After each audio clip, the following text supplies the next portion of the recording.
दोस्तों, कभी हार न मानना एक अद्भुत गुण है जो किसी भी व्यक्ति को सफलता की ओर ले जा सकता है। यह वह शक्ति है जो हमें चुनौतियों का सामना करने और अपने लक्ष्यों को प्राप्त करने में मदद करती है। दृढ़ता के बिना हम आसानी से हार मान सकते हैं और अपने सपनों को छोड़ सकते हैं। इस वीडियो में हम कभी हार न मानने की शक्ति और इसके महत्व के बारे में जानेंगे। हम इस गुण के कुछ प्रसिद्ध उदाहरण को भी देखेंगे और सीखेंगे कि हम इसे अपने जीवन में कैसे विकसित कर सकते हैं। चाहे आप अपने करियर, अपने रिश्तों या अपने व्यक्तिगत विकास में सफल होना चाहते हैं, दृढ़ता आपके पास सबसे महत्वपूर्ण उपकरणों में से एक है। यह वीडियो आपको वह प्रेरणा देगा जो आपको आगे बढ़ने और अपने लक्ष्यों को प्राप्त करने के लिए आवश्यक है। तो आइए इसे आज की बौद्ध कहानी के माध्यम से समझते हैं कि दृढ़ता क्या है और यह हमारे जीवन में कैसे परिवर्तन ला सकती है। एक बार एक बहुत ही दुखी व्यक्ति एक महात्मा के पास आकर कहता है, मैं अपने जीवन से बहुत दुखी हूँ। मैं अपने बीवी बच्चों और अपने परिवार को भी खुश नहीं रख सकता। मैं अपने लिए भी कुछ नहीं कर पा रहा। कभी कभी तो मुझे अपनी जिंदगी को खत्म कर देने के भी ख्याल आते हैं। आप इतनी साधनाएं करते हैं, इतनी तपस्या करते हैं, क्या आप मुझे कोई ऐसा मार्ग बता सकते हैं जिससे मैं अपने बुरे वक्त से बाहर आ सकूं? मेरा बहुत बुरा समय चल रहा है। 2 वक्त की रोटी का इंतजाम करना भी मेरे लिए बहुत मुश्किल हो गया है। अब आप ही बताइए कि ऐसे वक्त में मैं जिंदा रहूं तो कैसे रहूं? कैसे अपने परिवार को खुश रखूं? कृपया करके कोई साधारण सा तरीका बताने की अनुकंपा करें ताकि मैं आसानी से समझ सकूं, क्योंकि मैं बहुत पढ़ा लिखा नहीं हूं। अगर आप बड़ी बड़ी ज्ञान की बातें करेंगे तो शायद मैं कभी समझ भी नहीं पाऊंगा। यह सुनकर महात्मा ने मुस्कुराते हुए कहा कि तुम एक काम कर सकते हो मेरा। उसने सामने की तरफ इशारा करते हुए कहा कि उस ऊंची पहाड़ी पर एक मंदिर है और उस मंदिर के पास चींटियों का एक घर है जहां पर हजारों चींटियां रहती हैं। तुम्हें सुनने में बड़ा अजीब लगेगा, लेकिन वह चींटियां उस मंदिर की जमीन को खराब कर देती हैं। उस मिट्टी की उपजाऊ शक्ति वह खत्म कर देती है, जिसके कारण वहां पर कोई भी पेड़ या कोई भी घास पनप नहीं पाती है। तुम मेरा एक काम करो, उसके बाद मैं तुम्हें तुम्हारे सवालों के जवाब दूंगा। तुम 7 दिन तक रोज उस पहाड़ी पर जाओ और उस चींटियों के घर को तहस नहस कर दो, उसको तोड़ दो। जब भी तुम्हें कोई चींटियों का घर दिखे मंदिर के आसपास, तो उसे वहीं पर तहस नहस कर देना। लेकिन याद रहे, घर को तोड़ने में कोई भी चींटी मरने नहीं चाहिए। इस बात को समझने का प्रयास करते हुए वह युवक वहां से चला गया। शायद उसको कुछ समझ में नहीं आया था कि महात्मा जी ऐसा क्यों करवा रहे हैं। वह तो उन चींटियों पर अन्याय कर रहे हैं, उनका घर तोड़वा रहे हैं, उन्हें नुकसान पहुंचा रहे हैं। आखिर कौन महात्मा ऐसा करेगा? लेकिन फिर भी उस महात्मा की बात मानते हुए वह अगले दिन से ही पहाड़ी पर जाना शुरू कर देता है। जब वह पहले दिन पहाड़ी पर पहुंचता है तो देखता है कि बहुत सारी चींटियां अपना खाना जुटाने में लगी हुई हैं। सारी चींटियां कतार से चल रही थीं और अनाज के छोटे छोटे कण उठाकर अपने घर में जमा करती जा रही थी। ये देखकर पहले तो उस युवक का मन कमजोर पड़ गया। उसने सोचा कि ये इतनी मेहनत करके अपना घर भर रही हैं और मैं इनके घर को तबाह कर दूंगा तो इनको कितना बुरा लगेगा। लेकिन फिर उसने उस महात्मा की बात याद करते हुए उस घर को तोड़ना शुरू कर दिया। जल्द ही चींटियों में हाहाकार मच गया। वह इधर उधर दौड़ने लगी। अभी तक जो कतार में चल रही थी, अब वह बिखर गई और इधर उधर अपनी जान बचाने के लिए भागने लगी। थोड़ी देर में घर टूट गया और सारी चींटियां इधर उधर छुपने के लिए भाग चुकी थीं। यह करने के बाद वह युवक दुखी मन से वापस अपने घर पर लौट आया। उसका मन परेशान था, दुखी था, पश्चाताप से भरा हुआ था। फिर उसने अपने बिस्तर में रात में लेटे लेटे ही सोचा कि अब तो उन चींटियों का घर तबाह हो चुका है। अब वहां वापस जाने से क्या प्रयोजन है? अब क्या फायदा होगा? क्योंकि चींटियों का घर तहस नहस करने के लिए महात्मा जी ने कहा था, जो मैं कर चुका हूँ। लेकिन फिर कुछ सोचकर अगले दिन उसने फिर से जाने का निश्चय किया और अगले दिन सुबह सुबह उठकर वह वापस उसी पहाड़ी पर पहुंच जाता है। पहाड़ी पर पहुंचकर वह उसी जगह पर पहुंचता है जहां पिछली सुबह उसने उस घर को तहस नहस कर दिया था। लेकिन वह यह देखकर चौंक जाता है कि उन चींटियों ने फिर से अपना घर उसी जगह पर बना लिया था और अब वह फिर से अपने घर के लिए सामान इकट्ठा करने में जुटी हुई थी। उस आदमी को देखकर लगा कि यह चींटियां कितनी मूर्ख हैं। इनको पता है कि कल ही इनका घर इसी जगह पर तबाह किया गया है और उसी जगह पर उन्होंने अपना नया घर भी बना लिया। और यह सोचकर वह आदमी हंसने को हुआ। लेकिन फिर से महात्मा की बात याद करते हुए उसने उन चींटियों का घर फिर से तबाह करना शुरू कर दिया। फिर से उन चींटियों में हलचल मच गई और थोड़ी देर में वह चींटियां इधर उधर अपनी जान बचाने के लिए भागने लगी। कुछ ही देर में उनका घर फिर से नष्ट हो गया और वह युवक थोड़ा संतोष के भाव से कि इस बार तो मैंने अच्छी तरह से उस घर को तबाह कर दिया है, अब तो वह चींटियां यहाँ पर अपना घर बना ही नहीं पाएंगी। इसीलिए जाने से पहले उसने उस घर पर ठंडा पानी भी डाल दिया ताकि चींटियां वहां पर अपना घर न बना सकें। और इस तरह अपना कर्म पूरा करके वह युवक फिर से अपने घर लौट आया। आज रात में सोते वक्त फिर से वह इंसान यही सोच रहा था कि क्या महात्मा यह सही काम करवा रहे हैं? क्या किसी का घर तबाह करना किसी सिद्ध पुरुष को शोभा देता है? क्या हो अगर वह महात्मा सिद्ध पुरुष हो ही ना? क्या होगा अगर वह मुझे बेवकूफ बना रहे हो?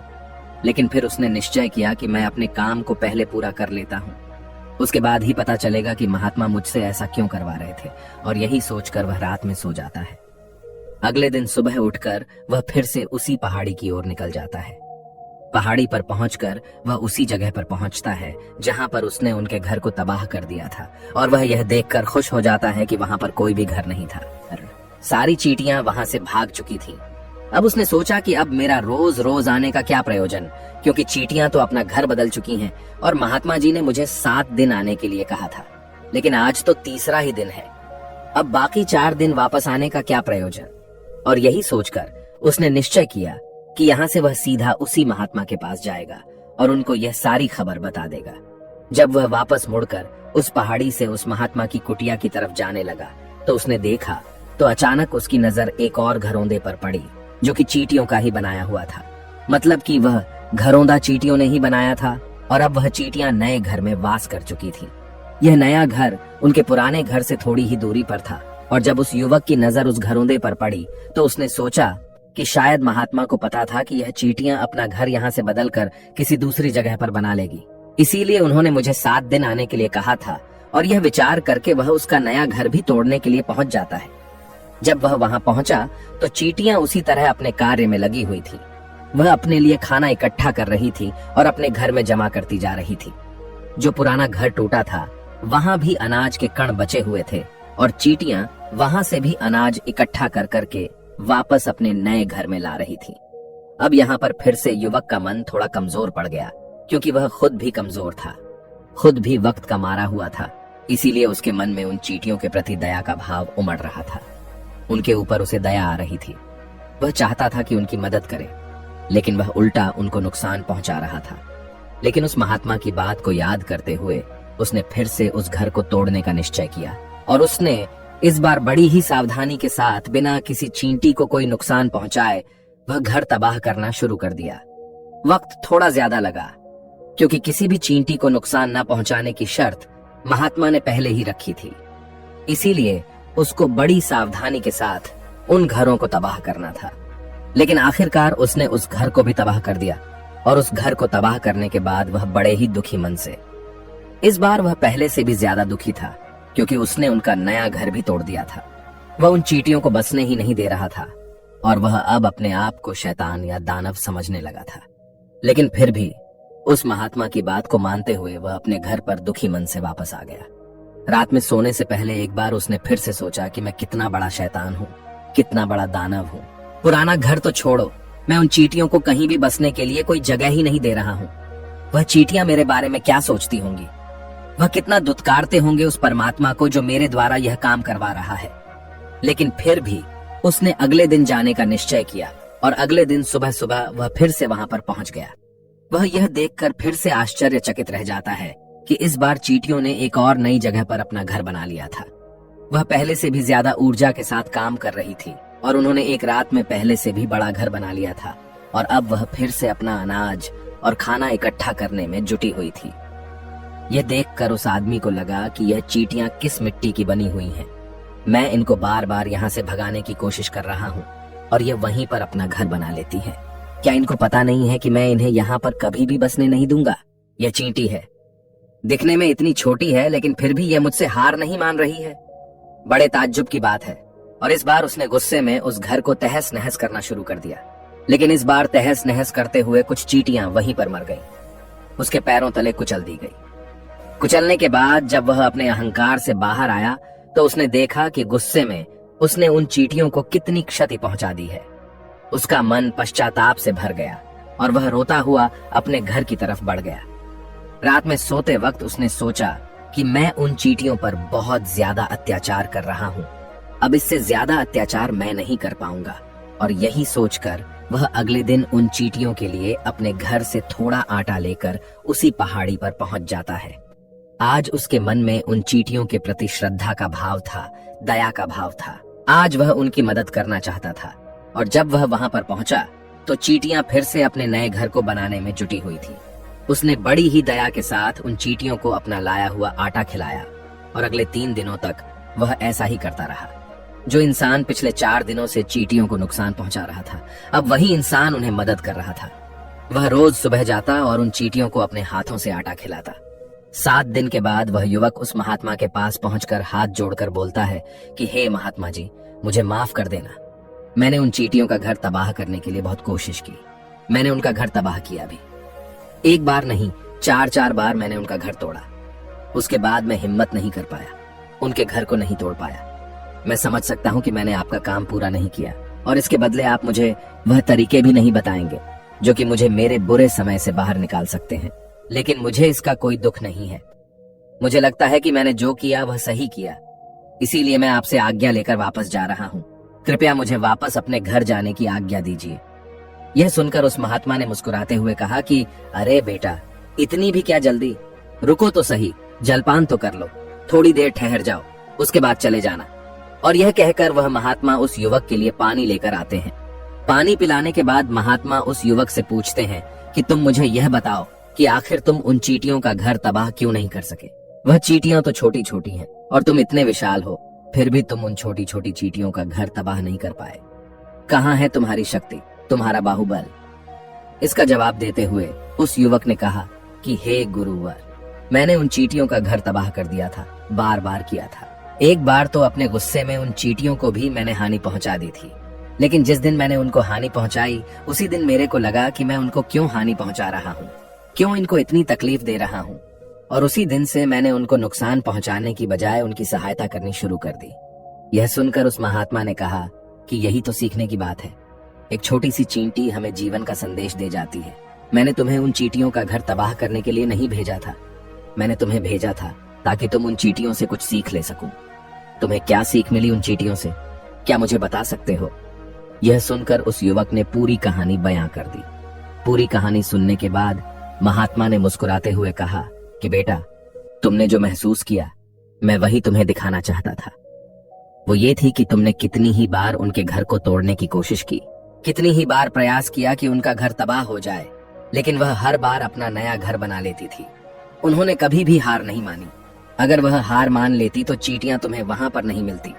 जब एक छोटी सी चींटी अपने विश्वास और मेहनत से इतने बड़े आदमी का दिल बदल सकती है, तो तुम तो इंसानों का मन बदल ही सकते हो। अपने जीवन में अपनी किस्मत न बदलने का कोई कारण तुम्हारे पास नहीं बचता। जीवन कार्यशीलता का नाम है, कर्मशीलता का नाम है। लेकिन हम मनुष्य 1-2 बार हार मिलने पर ही टूट जाते हैं, हताश हो जाते हैं और फिर जीवन में प्रयास ही नहीं करते। और कुछ लोग अपनी जिंदगी को खत्म करने पर उतारू हो जाते हैं। लेकिन जानवरों में तुमने एक बात देखी होगी कि वह अपना जीवन खुद से कभी खत्म कर ही नहीं सकते हैं। तुमने कभी नहीं सुना होगा कि किसी जानवर ने आत्महत्या कर ली, चाहे वह जानवर कितना ही भूखा क्यों ना हो, कितना ही दुखी क्यों ना हो, लेकिन वह अपने जीवन के लिए हमेशा संघर्ष करता रहता है। लेकिन वहीं पर दूसरी तरफ हम मनुष्य 1-2 बार हताश होने पर ही अपना जीवन खत्म कर लेते हैं। जीवन तो कर्म करने का नाम है, इसीलिए मृत्यु से पहले कर्म करना कभी मत छोड़ना, क्योंकि मृत्यु के बाद तो तुम परम विश्राम में चले ही जाओगे। तो उससे पहले कर्म करना क्यों छोड़ रहे हो, क्यों हताश हो रहे हो? अगर तुम्हारा एक घर टूट गया है तो दूसरा घर बनाने का प्रयास करो, कोशिश करो, और कोशिश करने वालों की कभी हार नहीं होती। ये तुम उन चींटियों से देख चुके हो। देखने में तुमसे कितनी छोटी है वह चींटियां और तुम इतने बड़े हो, लेकिन उनका मन तुम्हारे मन से इतना बड़ा है, इतना विशाल है, इतना दृढ़ संकल्प है कि इतनी बार घर टूटने पर भी उन चींटियों ने कभी हार नहीं मानी। दूसरी सीख यहाँ से लेने की थी, वह यह थी कि जब भी हमारे ऊपर बुरा समय आता है, हमें लगता है कि यह समय कभी नहीं जाएगा, यह समय मेरे जीवन को बर्बाद कर देगा, मुझे कभी नहीं जीने देगा। और अपने इन्हीं ख्यालों से, जिनका असलियत में कोई भी अस्तित्व नहीं है, वह सिर्फ विचार हैं, और वही विचार हमारे मन को दुखी कर देते हैं और इसीलिए हम प्रयास करना भी छोड़ देते हैं। लेकिन तुम खुद सोचो कि बार बार प्रकृति हमें दुख पहुंचाएगी, नुकसान पहुंचाएगी, लेकिन कब तक पहुंचाएगी? अगर हम बार बार फिर से उठकर फिर से नया प्रयास करते रहेंगे तो प्रकृति भी हमारे सामने घुटने टेक देगी और वह भी एक दिन हमारे ऊपर दयावान हो जाएगी और वह हमें सब कुछ देने लगेगी जिसकी हमने कभी कामना की थी। इसीलिए यह भी कहा जाता है कि बुरा वक्त किसी का भी हमेशा नहीं रहता। तुमने खुद देखा कि तुम उन चींटियों को तबाह करने के लिए पहुंचे थे, लेकिन बाद में तुम्हें उन चींटियों को अनाज और आटा देने लगे। तुम ही उन पर कृपालु हो गए। क्यों हुए?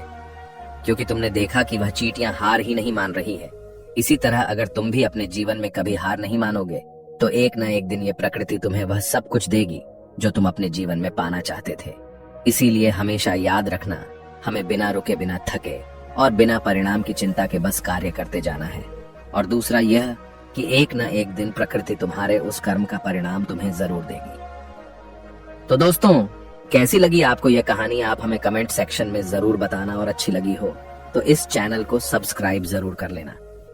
तो चलिए मिलते हैं ऐसी ही कोई नई कहानी में कोई नए मैसेज के साथ।